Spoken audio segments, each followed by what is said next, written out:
Welcome to Swayam MOOC course NGOs and Sustainable Development, Unit 3, Module 23, Sustainable Development Program and Policies, Learning Objectives. By the end of this module, you will be able to understand the need for sustainable development policies, learn about national environment policy. In 2011, the global population reached the 7 million mark. It stands at almost 7.9 billion in 2021 and it's expected to grow to around 8.5 billion in 2030 and 9.7 billion in 2050 and around 10.9 billion in 2100. However, the world has grown more aware of environmental issues during the last few decades. The United Nations Conference on Environment and Development UNCED and other international organizations focus on the pressing global issues.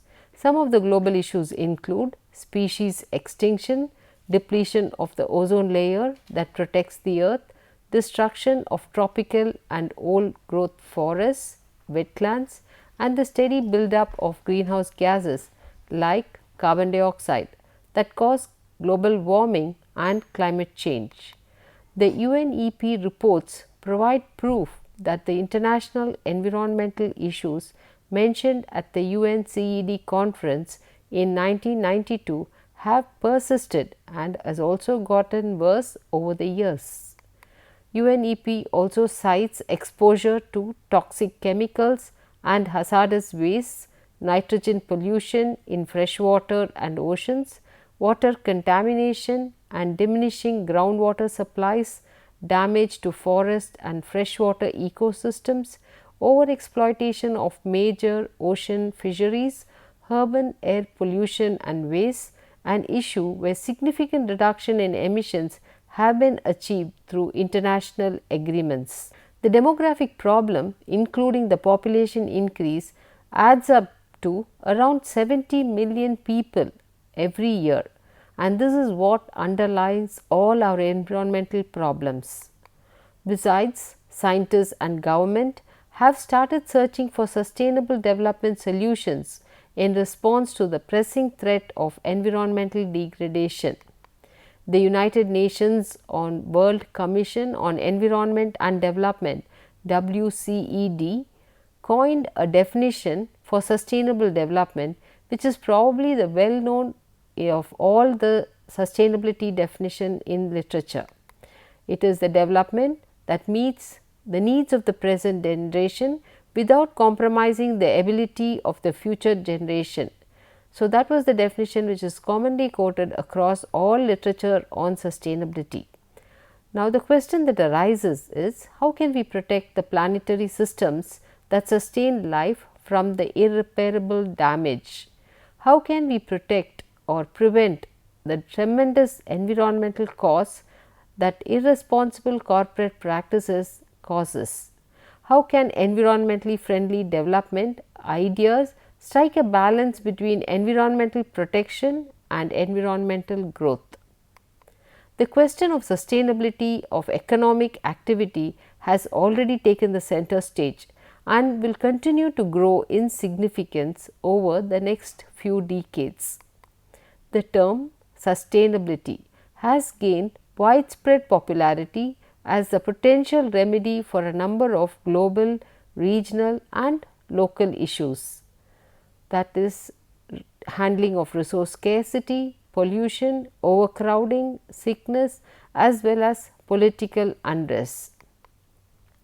Though it has been defined in a variety of ways, sustainable development actually has three major dimensions which is called the three pillars, which is economic, environment and social. Policies and programs for sustainable development work to make sure that the development is carried out in a proper way, balanced way and more importantly, right things are alone done. With the application of sustainable practices for better agricultural output, better energy consumption, natural resource management, industrial production, the concept of sustainable development incorporates both economic as well as environmental agenda. The social agenda is embedded into the framework. Today, we have enough information to say that these methods have a great potential, but have not gained widespread acceptance. Limit on population growth and material consumption, raw material consumption are also necessary for sustainable development. As a result, regional sustainability is a mechanism that is advocated for improving the quality of life. The reason being, at the micro level, sustainability has to be adopted and ensured that every individual has a sustainable quality living. This enhances the human welfare without causing any detriment to the environment, as well as ensuring people have a good lifestyle. For this, understanding the connections between economy, society, environment is very important. Living within the earth's capacity, earth's natural resources, is very important to have a good quality of life.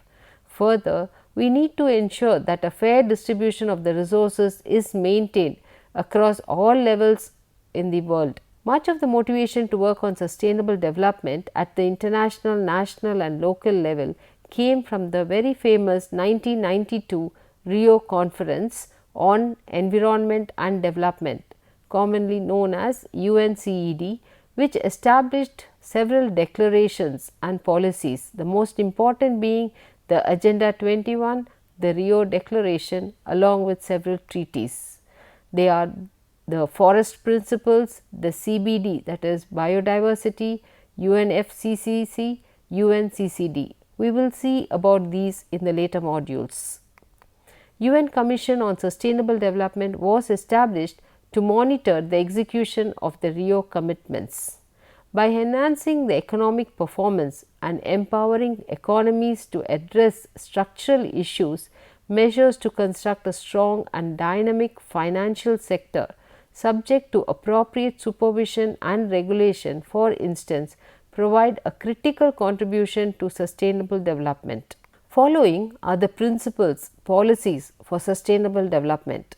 1. Reducing poverty. 2. Removal of subsidies. 3. Market-based strategies. 4. Economic incentives. 5. Public awareness. 6. Participation of global environmental efforts. And 7. Trade policies. Now, let us see each of these in detail. Reducing poverty. Poverty reduction is the main objective of any policy. The initiatives offering the underprivileged people more employment opportunities should be launched. Investments in public utilities such as provision for drinking water, sanitary facilities, etc. is essential for protecting the environment and the nation. Second is removal of subsidies. Subsidies should be eliminated in order to lessen the environmental harms caused by the use of non-renewable energy sources such as coal and oil. Further, the usage of resources like power, fertilizers, insecticides, diesel, etc. has a lot of subsidies which needs to be removed if people could switch over to renewable energy sources. These subsidies encourage the careless use of these resources. They contribute to environmental issues as well. 3. Market-based strategies. Market-based strategies must be adopted immediately in order to protect the environment. They want to make consumers and businesses aware of the impact that exploiting natural resources has on the environment. The best course of action is to use the instruments based on the market. These tools take the form of environmental taxes, which also include user fees and emission taxes. 4. Economic incentives. Price, quantity and technology related economic incentives can also be of greater assistance.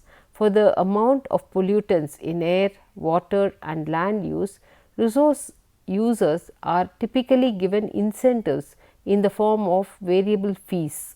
If they produce less trash or pollution than the government mandated criteria, then they can receive funds for the lesser pollution or lesser harm they are causing the environment. 5 is creating public awareness. Public participation and knowledge are very helpful in enhancing the environmental conditions. Environment management education programs should be undertaken in both formal and informal settings. Participating in the public can also help with management of the public resources, wildlife conservation and other very important tasks. 6. Participation of global environmental efforts. Participation in global environmental initiatives is believed that it can reduce the harm caused by environmental degradation. As a result, efforts should be taken to reach environmental protection agreements such as the Rio agreements that was accepted by the leading nations. 7 is trade policy. Trade policy places a strong emphasis on the construction of less polluting industries outside of the urban areas and implementation of environmentally friendly procedures for polluting sectors through the adoption of newer and more advanced technologies. Next comes the polluter pays principle, the role of national resource efficiency policy. The National Resource Efficiency Policy, known as the NREP policy, enlists a number of market based and regulatory instruments that can drive resource efficiency. The polluter pays principles, known as the Triple P, is one such instrument that will play a central role in doing this. The PPP is an internationally recognized market instrument to control pollution. Historically, its application has been rare and often associated with big polluters.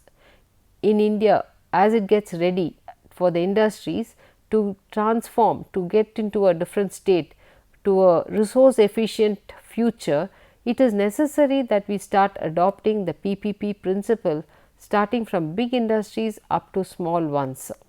The Rio Declaration, adopted at the UN Conference on Environment and Development way back in 1972, first introduced the polluter pays principle at an international level. The principle 16 in the declaration states national authorities should endeavor to promote the internalization of environmental costs and the use of economic instruments, taking into account the approach that the polluter should in principle bear the cost of pollution with due regard to the public interest and without distorting the international trade and investment. As per this polluter pay principle, if an industry is causing pollution to the environment, then to that extent the damage that they are causing to the environment, to that extent they need to pay back as taxes to the government or as corporate social responsibility to the society. The PPP model is primarily legal and an ethical instrument that has been part of the environmental legislation in the European Union. In India, landmark cases such as the MC Mehta versus the Union of India in 1986 enacted the PPP, holding the polluter is liable for the damages that has been caused due to the gas leak. Since then, the National Green Tribunal (NGT) uses PPP model as one of their core principles to hold the government and the industries responsible for causing environmental or societal damage. The cost of abatement is what needs to be internalized to the costing structure of the company. What companies are currently doing is that they are just calculating the actual production cost without considering the environmental cost, without considering the amount of pollution they are releasing into the environment. While there is no blanket methodology to determine the cost, each type of resources will have a specific approach. For example, if we are going to consider air, the cost of shifting to cleaner fuels such as renewable energy can be considered as the cost of pollution as well as a secondary approach through health, as that is the cost that is incurred by the society. If you are taking forest, the cost can be estimated through the carbon sink opportunity which is happening through the forest cover. So, such cost needs to be calculated, evaluated, and the amount has to be internalized by the organization into their cost structure.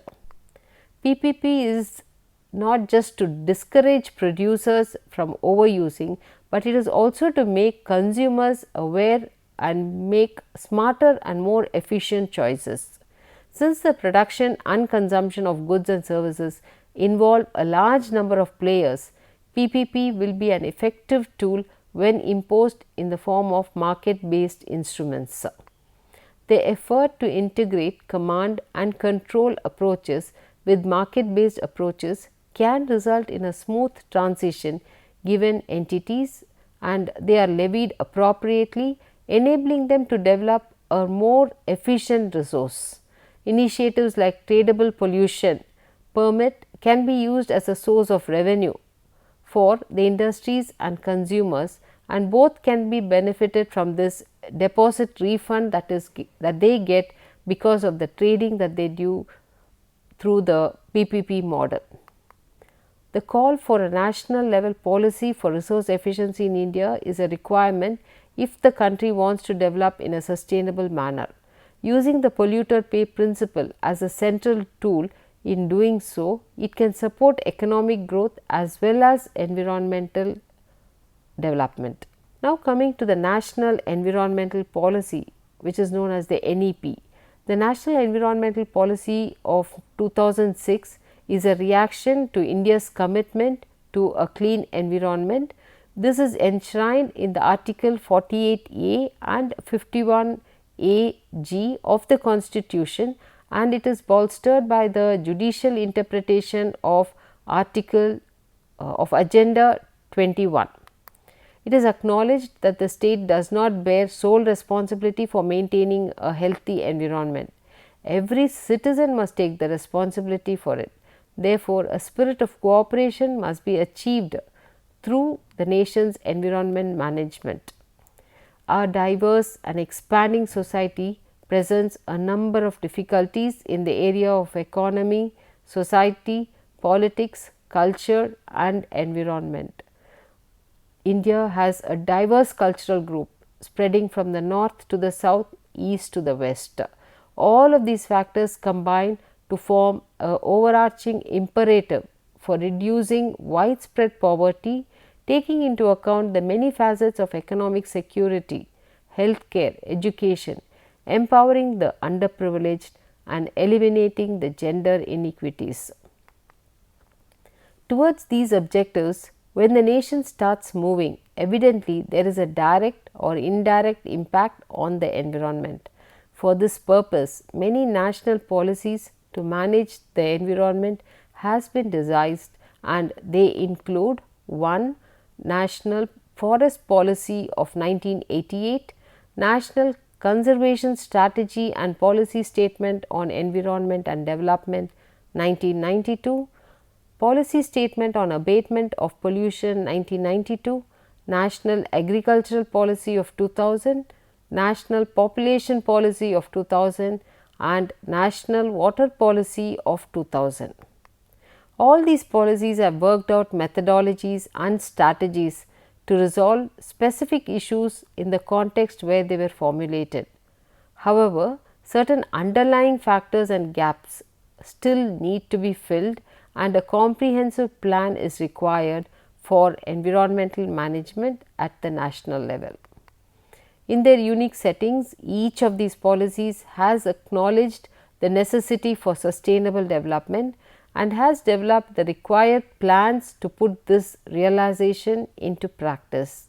In the light of the current knowledge and acquired experience, the National Environment Policy aims to broaden the scope and fill in any remaining gaps. It expands upon past policies rather than replacing them. The Ministry of Environment and Forest (MoEF) National Environmental Policy seeks to integrate the environmental concerns into all forms of development. It places a strong focus on resource conservation, and it argues that the greatest method to promote conservation is to make sure that those who depend on these resources can live better thanks to conservation than they can do because there is lots of resource degradation by using more and more resources. It makes the case that population impoverishment, poor health are frequently caused because of environmental degradation. Now, let us see the objectives of the NEP policy. The objectives are conservation of critical environmental resources, intragenerational equity, livelihood security for the underprivileged, intergenerational equity, integration of environmental concerns in economic and social development, efficiency in environmental resource use, environmental governance, enhancement of resources for environmental conservation. The document outlines a range of strategies to make these objectives a reality. The strategies aim at conservation of existing environmental resources by bringing in some regulations by regulatory forums, emphasis on education, information, research, capacity building and technology innovations. All these are strategies that could help us achieve the objectives of NEP. The third is intersectoral collaborations and periodic evaluation of the existing policy is another strategy that is proposed which will help to see NEP a success. The NEP evolved from the recognition that only such development is sustainable which respects the ecological constraints and understands the imperatives of having justice. The objectives stated are to be realized through various strategic interventions by different public authorities. The government needs to enforce at certain places, at the same time the public have to wholeheartedly accept the need for environmental protection. The document goes on to highlight the principles underlying the policy. The center of this document or the core of this document is sustainable development and it is for the people. It is important to realize the right to development in order to fairly meet the environment and development demands of the present generation as well as considering the future generation, keeping the future generation in mind. Environmental protection must not be viewed in isolation because it is a crucial component of development and it is required for sustainable development for a future generation. In areas where there are threats of serious nature or indications of irreversibility, for example, using non-renewable resources causes a irreversible damage to the environment. So, we need to take the holistic picture, understand the scientific knowledge, the technological developments that is present and try to ensure environmental protection is adhered to in all aspects. Economic efficiency can be ensured while going in for environmental conservation. Next, looking at the legal obligations that come under the policy. The criminal liability based environmental redressal mechanisms haven't worked out very well and it needs to be supplemented. The proposal embraces legal culpability for the environmental damage which could discourage environmental hazardous behavior and provide compensation to those who have been harmed by the environment. So, the legal obligations should be strengthened to a larger extent in this policy. The doctrine of public trust. According to this doctrine, the state is not the sole owner of any natural resources, rather it is only a trustee of them, as they are by their very nature intended for the use and enjoyment by the general public, subject to a reasonable restriction. We cannot just like that use all the resources because it is available. So, we have to ensure that we judicially use the resources that is given to us as a gift by nature. Now, coming to the legislative reforms. Through a review of current law, a careful balance of the civil and criminal procedures and sanctions will be used in the legal system for enforcement. According to the National Environmental Strategy, the policy calls for identifying the growing sectors for that requires new regulation as a result of improved scientific developments, technological improvements, economic and social development and creation of a multilateral environmental regime. In order to create synergies among pertinent statutes and regulation, there is a need for a detailed study about the enacted legislations. Now coming to environmental impact assessment, the goal of this strategy is to persuade the central and the state regulatory agencies to institutionalize the regional and cumulative environmental impact assessment in order to guarantee that the environmental issues are recognized and handled during the planning process itself. So, it should not be done at the micro or at the local level.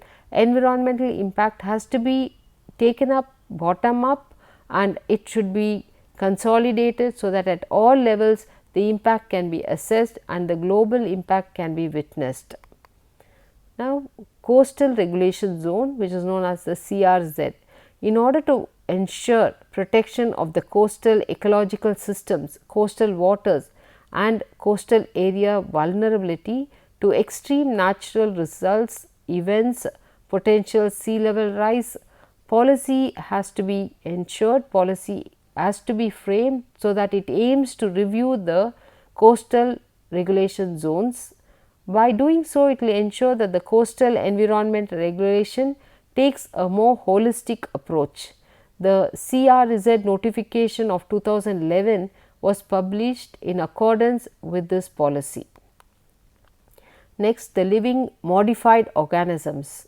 Modern biotechnology has produced living modified organisms, which is the LMOs, which are roughly identical to the GMOs. Now, GMOs are genetically modified organisms.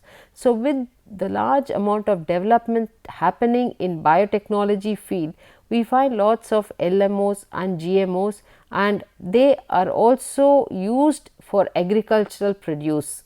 So, when such LMOs and GMOs are used for agricultural output, care has to be taken that it does not harm the environment and it does not harm the mankind who consume the agricultural produce. According to the National Environmental Policy, as part of the pertinent regulatory processes, genetically modified organisms, that is the GMOs, must have their potential advantages and dangers assessed before they get into the food chain. Due to their capacity for reproduction, the subgroup of LMOs, however, may get into environmental issues. The health of people, animal and ecological resources could all be significantly at danger because of the LMOs and GMOs. The goal of the policy is to review the regulatory procedures for such genetically modified organisms to ensure that all the pertinent scientific knowledge is taken into account, it has been reviewed, and the ecological health, the economic concerns are adequately addressed, and it has taken the consideration of all the regulatory mechanisms, regulatory bodies before it gets into the common man usage. Environmentally sensitized zones. The environmentally, which is the ESZ, the environmentally sensitized zones are those regions where certain environmental resources have been recognized as having enormous value, incomparable value, and it requires special care and protection to preserve. So, the National Environmental Policy seeks to identify such of those environmentally sensitive zones and give it a legal status, so that they are the zones which has got enormous potential, enormous value, necessitating special conservation efforts to conserve and enhance these resources without obstructing the legitimate socio-economic development that is happening around these areas. The program also calls for creating area development plans for these zones that is based on science, and also it involves the local community, so that the community also gets advantage of these areas or zones that has been identified as environmentally sensitive zones. Desert habitats. The arid and semi-arid region of India covers around 127.3 megahectare, which is around 38.8% of India's geographical area, and it is found across 10 states. The diversity of species among the mammals and the migratory birds that spend the winter in Indian desert is very high. So, we need to adopt novel and comprehensive strategies and we need to conserve our deserts so that our ecosystem is preserved. This is due to the constraints because of the fast growing population. We find that the human base gets spread, it gets into the vegetation, it gets into the farmland, and it is slowly also getting into the desert area. So, we need to ensure that the growing population does not tamper our ecosystem. The desert habitat is preserved. The strategy aims to implement methods such as intensive water and moisture conservation by utilizing traditional infrastructure and knowledge derived from both traditional and scientific sources.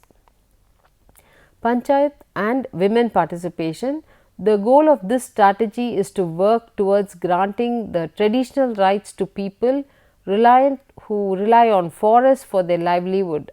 They would make up a severe historical injustice if we prevent them from earning their livelihood from forests. So, we need to protect their way of life, lessen the likelihood of conflict with the forest department, and give these people a long term incentives to protect the forest, at the same time earn their livelihood.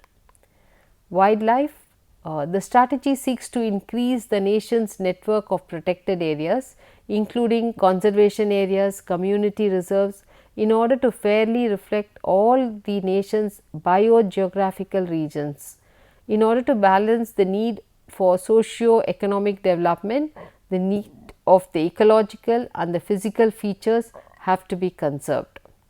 The norms of delineation of this PES should be developed in accordance with the objectives and the principles of the National Environment Policy by involving the local communities into the decision making process. Coming to the wetlands, a broad definition of wetland is provided by the Ramsar Convention, which states that they include the areas of marsh, fen, peatland or water, whether natural or artificial, permanent or temporary, with water that is static or flowing fresh or brackish or salt, including areas of marine water, the depth at which low tides does not exceed beyond 6 meters. So, such of these areas are called as wetlands. Along with pollution, wetlands are also threatened by drainage, conversion to agriculture, as well as human habitation, because people do not find space to live, they slowly spread their wings, and we also find people occupying the area which has been designated as wetlands. The goal of the strategy is to create a legally binding regulatory framework for recognizing the significant wetlands, so that we prevent their deterioration, we prevent their occupation by mankind. We need to make an inventory of the wetlands available across the country, and we need to ensure that we conserve these wetlands, because only when wetlands are conserved, are preserved, the ground level, the water at the groundwater level can be maintained. So, policies should ensure: 1. Regeneration. Renewable resources should be used efficiently, and their use should not be permitted to exceed their long term possibility of natural regeneration. Second is substitutability, that is, non-renewable energy resources should be used efficiently, since their use is limited to levels so that they can be offset to the extent by renewable energy sources.